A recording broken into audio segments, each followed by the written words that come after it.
Okay, so hi guys. Hi. Hello. Where are you guys from? We're from New York. in the New United York. States. New York. Welcome to Japan. Thank you. Okay, so first of all, what brings you here in Japan? Yeah, we're both here for different reasons actually. So I am a ryugakusei right now in Okay. Japan. I go to Kanda Gaigo Daigaku in Chiba. And yeah, I am half Japanese, so I've been to Japan 14 times before this. So Wow. this is my 15th time, and I'm happy to Wow. be here again. Wow. Okay. And you? So, also from New York, but I'm here for, like she said, another reason. I'm in the United States military, so I'm in the Okay. Air Force. I'm over there in Fusa Station at Yokota Air Base. Right. Okay. So how long have you been here for this time? I've been here since the end of March, so End of almost March. 3 months now. I've been here since April 2024, so about almost a year and a half. And About you a have. year and a half. Okay. So what is your impression of Japan? I I like love Japan a lot. Yeah. I think it's nice. It's very different than the United States, of course. Like the culture here is a lot more conservative, a lot more community and collectivist based than it is in the US. Yes. I guess it depends on where you're from in the US, maybe the way you view Japan, but both of us are from the New York area, so Yes. we're kind of used to like the hustle and bustle of like New York life maybe. I think it's more accompanied to like a solo culture. Like you're able to kind of enjoy being by yourself a lot more, traveling. But in the U.S., if you're kind of by yourself, you're more, I would say, judged. But if you're here, like kind of just enjoying your time traveling, like there, it's just normalized, I would say. Yeah, so yeah. It's definitely a big I think Japan's safer too, like doing things by 100%. yourself. Like even as like a woman, you don't feel as scared to be out alone, eating alone at night, taking the train by yourself, You things see like little that. kids walking around like Yeah. without adult supervision, and they're Yeah, just yeah, yeah. fine. But in America, it's not so much that way. Right. So both you guys from New York, right? Yeah. Okay, so both New York and Tokyo is really huge city, right? What's the big difference between like New York and Tokyo? Cleanliness. Cleanliness, yeah. That's definitely one of the big ones. Cleanliness. Less homeless people here. Yeah. Okay. Safety. Safety, there's definitely. less crackheads, I don't know if it's the right word to use, but New York has a lot of really weird people all over the place. Which So, way? Like like on drugs, like They walk around with like, no clothes on. no clothes on. Really? Just like a little mentally like not okay people. Okay. And a lot more kept to yourself. Like if you're hanging out with somebody, like it's kind of just you secluded. But I would say a lot of people kind of come up to you and talk to you in New York, want to get to know you. You know, you run into people like I would say it's not more friendly, but like you're People just are more more of a- open to yeah, more talk to open. people, yeah. For sure. True. Okay. Is there any surprising thing since you came to Japan? Surprising. I mean, this isn't a surprise to me, but it always is like different for me. So in the US, like I tend to run late all the time, but because I have my own car and like everything is Yes. always on my own schedule, it doesn't matter if I'm running late. Okay. But here I have to take the train to get to school. I have to take the bus. All these things that come exactly on time in Japan, and even my classes at my university start like exactly at 9 a.m. and you have to be there ready to go. So Yeah. I guess I'm just surprised at how much people care about timeliness here, Yeah, whereas I feel like the punctual, US is yeah. a little bit more laid back when it comes to timekeeping. Mm-hmm.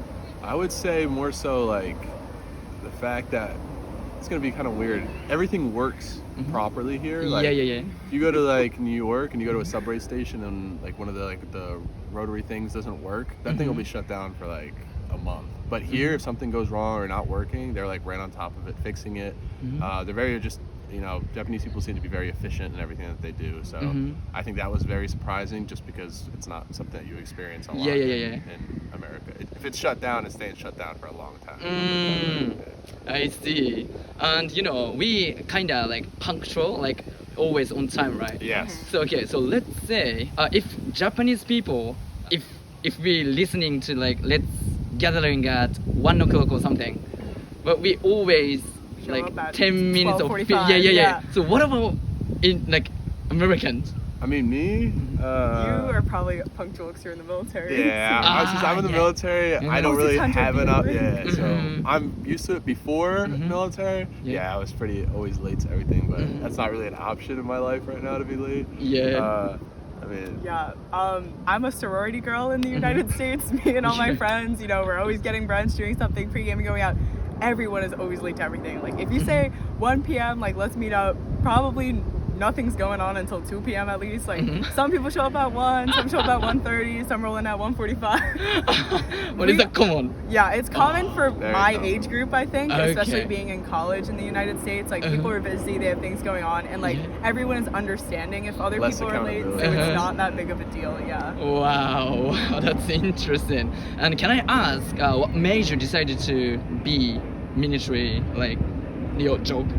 My job? What made you decide that? I mean, I would say that probably the biggest thing is travel. Like Travel. So initially from joining the military, I was like kind of thinking what benefits I can get, and it's one of the very jobs where obviously I'd say mostly everybody knows like the pay in America is one of the highest. So it was being able to travel abroad to a different country and still retain that same high level of pay. So being able to take that and come to Japan where the yen rate is obviously not as good. You're able to enjoy life very, very well here. That's I would say. That's a big reason is travel. Travel is a phenomenal opportunity that you get from being in the military. Yeah. Wow, thank you so much for sharing.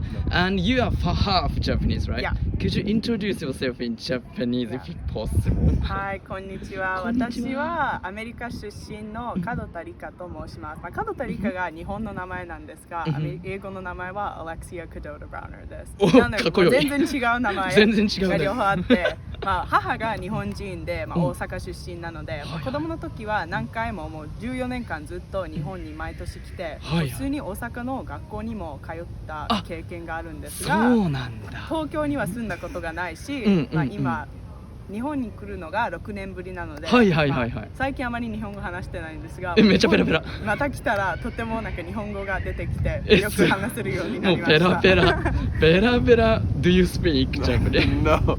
Could you say Konnichiwa. some? こんにちは。I really don't know any Japanese. そうか、じゃあ日本の学校に行ってて、アメリカの学校にも行ってた。はい、子供の時は、It's funny, we just talked about this. 子供の時は、月曜日から火曜日、月曜日から金曜日はアメリカの普通の学校に行っていて、毎週の土曜日は日本語補習校学校みたいな日本語だけの学校に通っていて、でそれが1年間で7月だけ毎年日本に来て、普通にもう日本のなんか大阪の小学校にも通っていました。そうなんだ。学校は子供の時もたくさん行きましたので。じゃあ I wanna ask you, what's the difference between American school and Japanese school?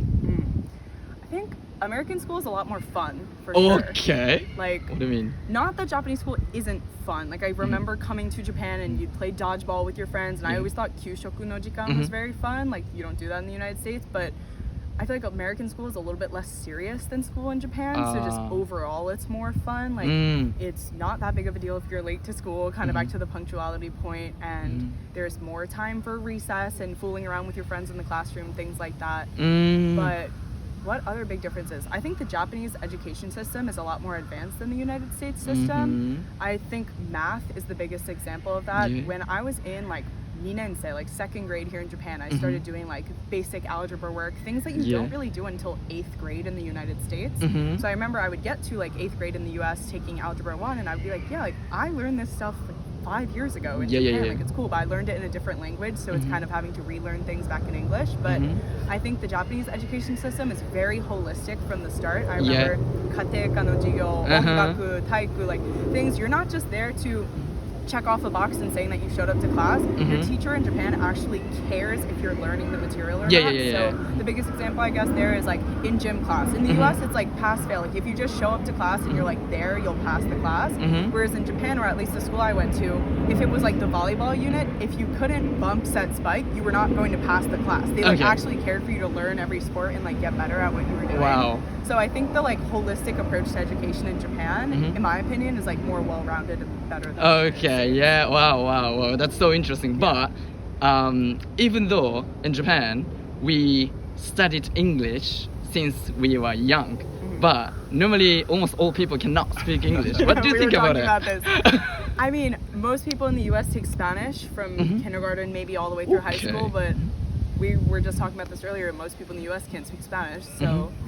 I mean, I've met some I have friends that are Japanese that their only time that they've studied English were just in high school. And I think it's just more so from the confidence that I would say my friends have, like from being able to begin like talking, being open to meeting like foreigners that speak English. So they picked up on English a lot more. Yeah. But I don't think that there are a lot of Japanese that are willing to have that confidence to be able to begin speaking with foreigners as much. So I think that's kind of where it comes between, like, she's very outgoing, so she is able to, you know, speak in different languages and that. But if you don't have that confidence to be able to go out and, you know, experience those opportunities. I totally agree with you. I mean, we don't have enough confidence, even though they have plenty of vocabulary, but they don't know how to use it and don't have a confidence. Except for sometimes when they're drinking. I'll hear more often. At the izakayas or like if you're out on the street late and they'll at start night. spitting the English that they do now. So,